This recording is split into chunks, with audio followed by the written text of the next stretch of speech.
Hello everybody, Steelfist Gaming here. Today I'm going to be doing my review of Marvel's new movie, The Thunderbolts, which came out yesterday. And I have about 4 pages of notes I took during the film, so I'm going to be reading those. And of course there's going to be spoilers, because this basically just tells you the entire movie. The screen turns to black instead of red, you know, the Marvel intro, and then someone's sitting on the side of a building, and she jumps off and parachutes, and then takes out a bunch of guards, and infiltrates a building, some science lab, and she gets a new job to infiltrate some fortress. And I'm only loosely following the notes because I want to get this over with pretty quick. It's pretty early, and she's in the mountain vault. There's a bunch of other people there. Task manager gets killed for some reason, and then some guy named Bob just shows up. They eventually escape, and Bob, turns out he has superpowers and he can fly and stuff. And they're just walking through the desert, and then Captain Communism shows up from the Black Widow movie, and he's driving a limousine. He picks everyone up. Then a bunch of Hummers start driving after them, shooting at them with machine guns like Hummers do.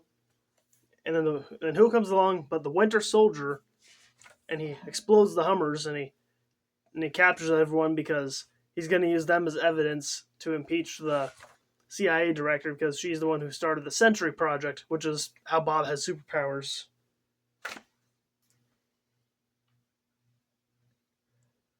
And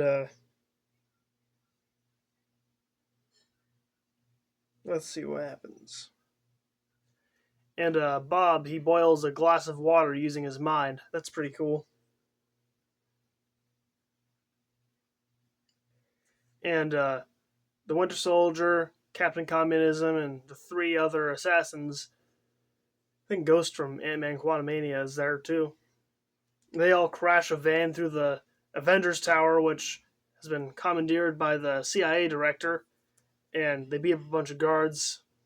And they go upstairs, and Bob's in some superhero costume, and they all try to fight him, but he wins really easily.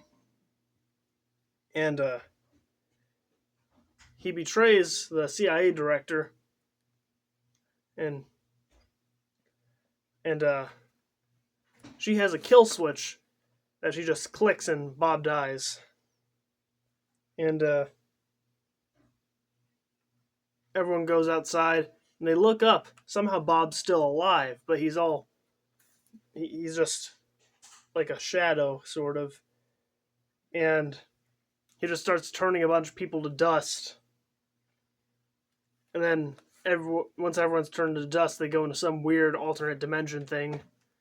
I don't know. The movie gets pretty confusing from here on out. So let me just explain the rest of it from here on out.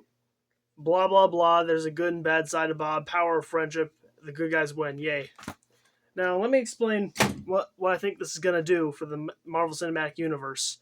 I think that this is going to be, because I expected this movie to be not that good because, well, you know how the modern MCU is, but, you know, it was actually not that bad, because, I don't know, it just seemed different, because I feel like the writers are finally realizing the Avengers can't work without Iron Man, so they just decided to make a new superhero team. So I think that's pretty good. And the post-credit scene, if you don't want spoilers for that, end the video right here. But the post-credit scene, the Thunderbolts, that's what they call themselves, Captain Communism, a few assassins, and Bob, are in the Avengers Tower, now the Thunderbolts Tower, and they detect a spaceship, an interdimensional spaceship coming in, and they pull it up, and it's the Fantastic Four spaceship. And so I think the Fantastic Four is going to be a part of the Marvel Cinematic Universe. So yeah, that's going to be pretty cool. So I think that this is the start of the MCU starting to get better, because when Iron Man died, he took the rest of the MCU with him. It isn't good anymore. I feel like it's starting to get better. So I'd rate this movie 9 out of 10. The only reason I'm not giving it a 10 is because it isn't crazy like Infinity War. But Infinity War had a lot building up to it. So it's hard to really match that.